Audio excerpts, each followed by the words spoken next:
Salve a nossa banda, pessoal. Então, hoje gostaria de, antes de tudo, desejar um feliz 2026 para todos, tá? Que tenhamos muita prosperidade, né? Paz, tenhamos, né, a lucidez, que é muito importante, saúde, né? E dinheiro também, que é bom, é importante, né? Para podermos sobreviver.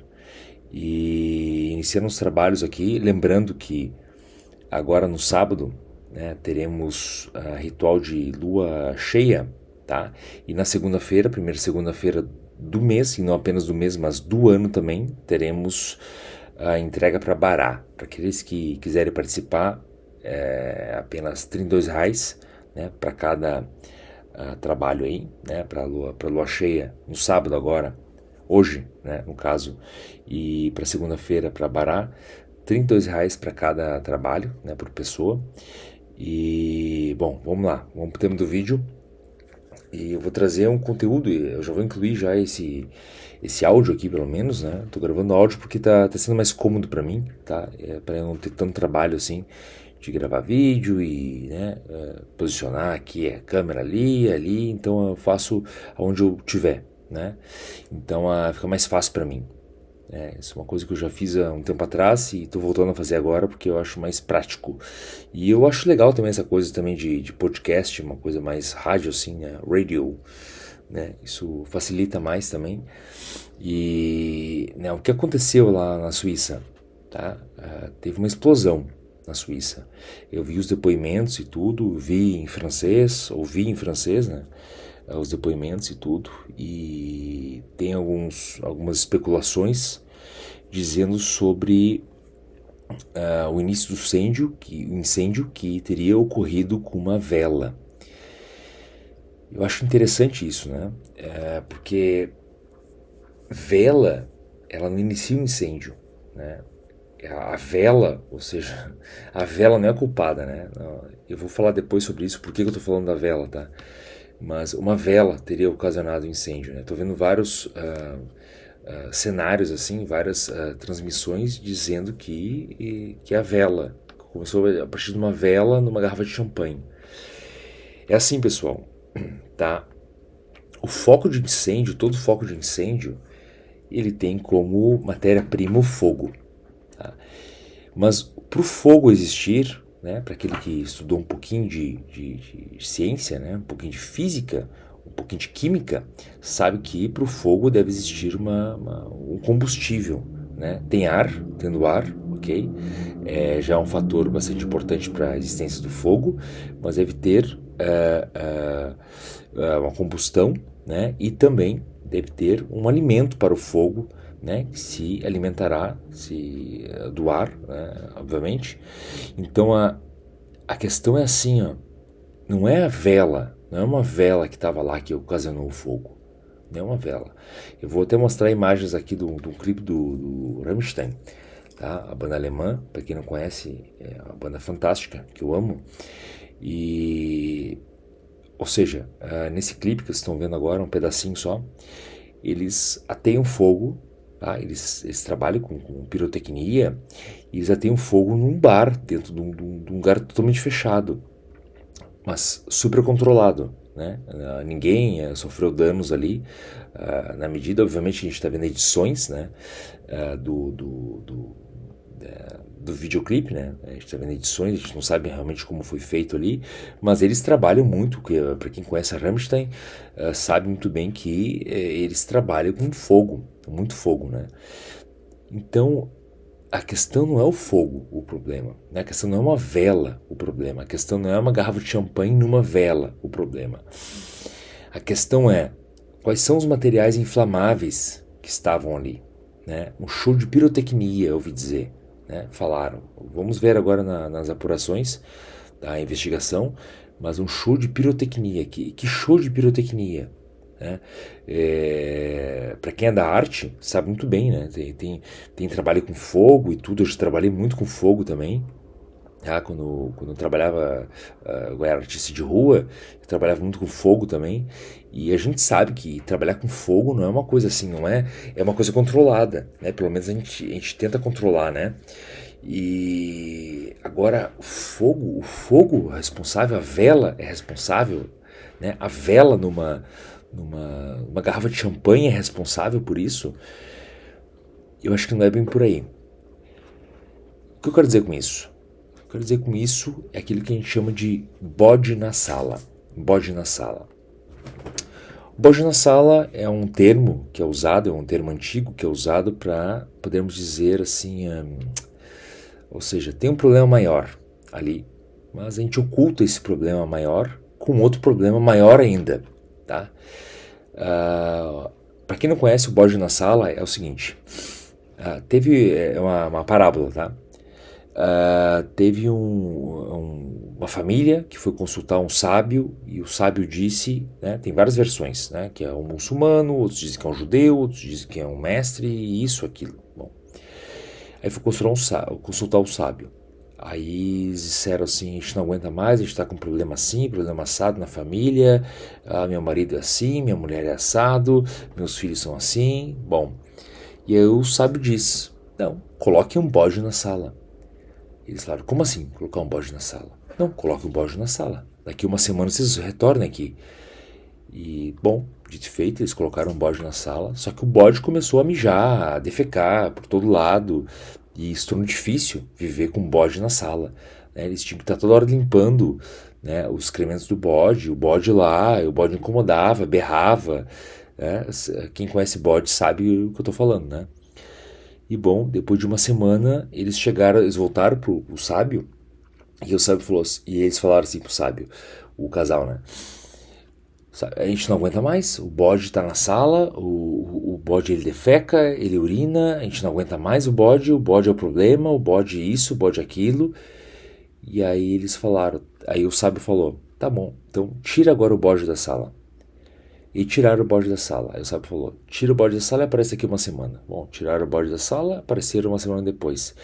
E aí eles falaram pro sábio assim, muito obrigado porque agora todos os problemas se resolveram, não tem mais o bode na sala, aquele cheiro, aquele odor, a gente não tem mais que ficar limpando ele, ou seja, tá uma maravilha agora. A moral da história, a moral dessa anedota do bode na sala, né? Vocês podem pesquisar no Google aí, tá? O bode na sala. É que para você poder resolver um problema, basta arrumar um problema maior. E aí é essa a parábola mística, né, que existe sobre o bode na sala. Só que ninguém fala, né, exatamente o que acontece depois do bode na sala, depois do bode sair da sala. Né? A parábola ela continua depois e ela ensina o seguinte, ela ensina assim, ó, essa família, né, ela teve o bode na sala, o bode foi o culpado de vários problemas. Né? Antes do bode, eles tinham um problema entre eles. Com o bode, tinha um problema só com o bode era responsável por isso, o bode era isso, o bode era aquilo. E depois de tirar o bode, os problemas voltaram. Voltou tudo a mesma coisa. Por quê? Porque o bode é um placebo, não passa num placebo. Né? Esse mestre dessa parábola, ele está tentando ensinar isso aí. Se vocês não conseguem arcar com os problemas de vocês podem ter problemas maiores. Mas se vocês tiverem também problemas maiores e eliminar os problemas maiores culpabilizando, né, culpabilizando um bode expiatório, daí vem a questão do bode expiatório, né, que a gente usa muitos termos, né, culpabilizando alguém, por exemplo, a tua família não dá certo, o teu casamento, o teu relacionamento não dá certo. Aí você culpabiliza alguém por isso, culpabiliza o governo, culpabiliza isso ou aquilo, ou simples um animal, alguma coisa, não importa. Você está tendo um bode expiatório. Né? O bode expiatório, todos sabem, se não sabem, eu vou explicar aqui. O bode expiatório é em Yom Kippur, né?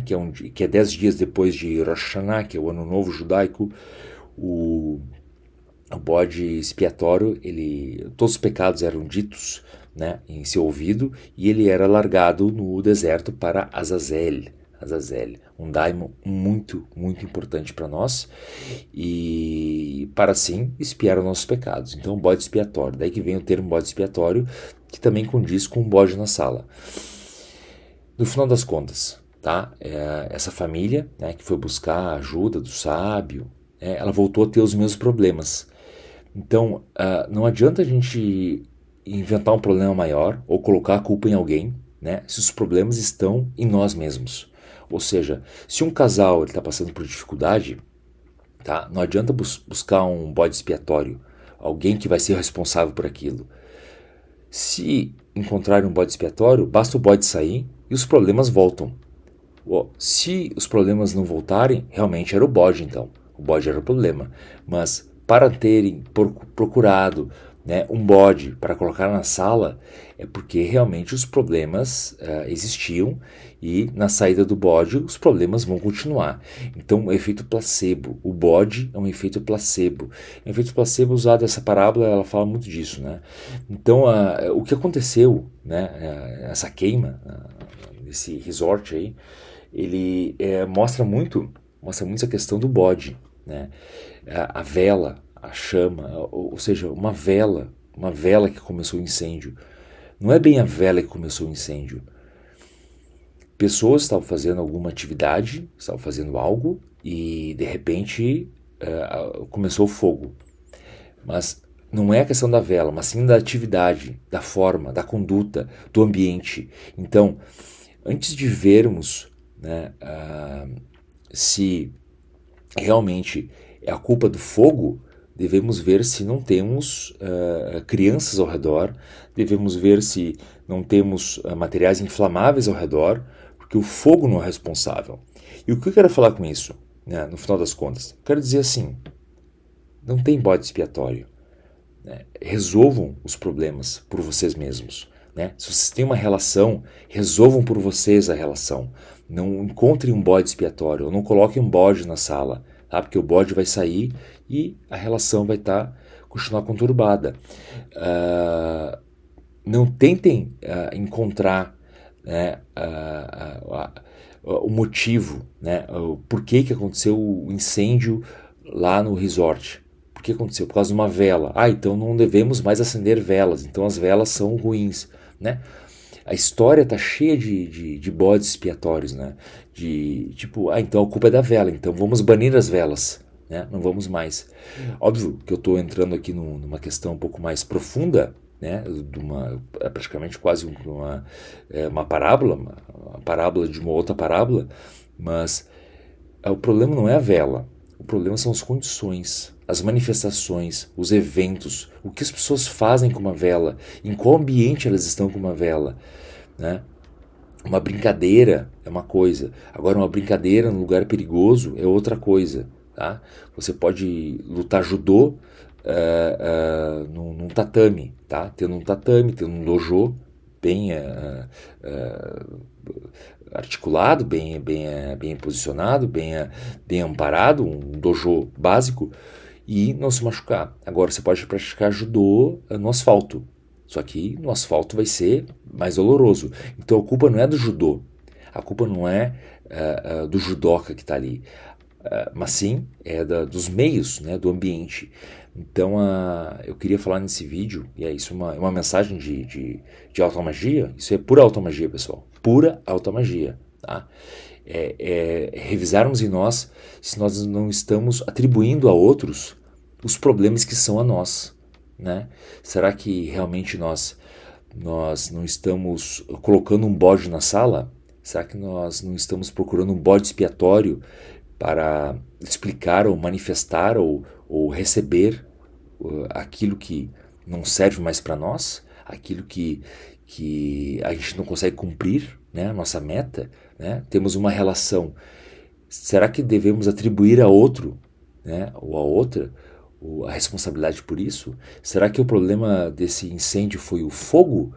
Ou foi a intenção, ou foi a falta de preparo, a falta de cuidado do ambiente em si, né? Será que quando a gente vai fazer uma luta, né, uma luta esportiva, será que eu vou lutar esgrima com roupa, né, de proteção, ou vou lutar esgrima sem roupa de proteção e com espada verdadeira? Né? Então o problema não é a esgrima, o problema são as condições que foram colocadas. Então observemos isso, pessoal, porque isso é alta magia, tá? Não procuremos bodes expiatórios, Não coloquemos também bodes na sala, tá? Procuremos, sempre quando vocês procurarem alguém, uma ajuda, um auxílio, não coloquem esse auxiliador como bode na sala, tá? E muito menos o tratem como o bode expiatório. Ninguém deve ser o bode expiatório de ninguém, tá? Todos devem arcar com suas manifestações, com suas condutas, e é assim que a espiritualidade trabalha. Isso é automagia, isso é pura automagia. Se a pessoa não entende isso, a pessoa ela não pode praticar automagia, porque a automagia é se autorresponsabilizar, tá? A automagia é se autorresponsabilizar, é você arcar com as consequências, é você saber assim, ok, eu fiz errado, eu errei, eu fiz tal coisa, agora eu não vou atribuir o meu erro ou conectar o meu erro a outra pessoa, ou alguma condição, ou algum político, por exemplo, né? Muitos atribuem, porque o governo está assim, porque o PT é assim, porque Bolsonaro fez isso. É muito fácil isso, né? É muito fácil botar o Bolsonaro ou o Lula como bode expiatório, muito fácil, mas isso não pode interferir na tua vida. Se você não consegue gerar a tua própria vida, então você é dependente. Se você é dependente, então você não tem como exigir direito algum, tá? Então, se você atribui uma falha na tua vida a outra pessoa, então, ou seja, deu errado alguma coisa na tua vida, você atribui a outra pessoa, essa pessoa é responsável, né, nesses parâmetros que eu estou colocando aqui, você tem algum problema em relação a aceitar as suas próprias condições. Né? O próprio menino Jesus falava isso aí. Né? Da onde que o filho vai pagar pelos erros dos pais? Né? Não vai. Né? Ou seja, então o filho que nasce cego, então é culpa dos pais. Não tem nada a ver com os pais. Né? Eles geraram ali, aconteceu isso e deu. Então o pai não vai ser o bode expiatório por causa disso. Ele vai ter que sofrer por isso. Né? Assim não funciona a vida, assim funciona a mentalidade mais prática, né? E não a pragmática. A prática no sentido de eu vou acusar alguém, vou sentenciar alguém, é uma sentença. Então, pessoal, esse evento que aconteceu na Suíça serve muito para reflexão, tá? É de extrema alta magia. O fogo não é culpado, obviamente. A forma que eu estou falando é uma forma de metáfora, tá? O fogo, obviamente, que não vai ser o culpado. A vela também não é culpada. A garrafa de champanhe que portava a vela também não é culpada. A pessoa também não é culpada. A pessoa que estava portando essa garrafa com a vela acesa não é culpada. Mas sim, a questão não existe culpados. O que existe é uma série de eventos, né, uma série de circunstâncias que chegaram até aquele momento aonde teve o fogo. Obviamente, na investigação vão averiguar se houve negligência, né, por parte do estabelecimento para propiciar que tal chama de uma simples vela que a gente acende, né, a gente batuqueiro, macumbeiro aqui, a gente sabe disso. Eles vão averiguar se uma simples vela poderia gerar fogo. Né? A gente pode acender uma vela na parede, a gente pode acender uma vela no piso, no chão. Quantos de nós não fazemos isso aí? Né?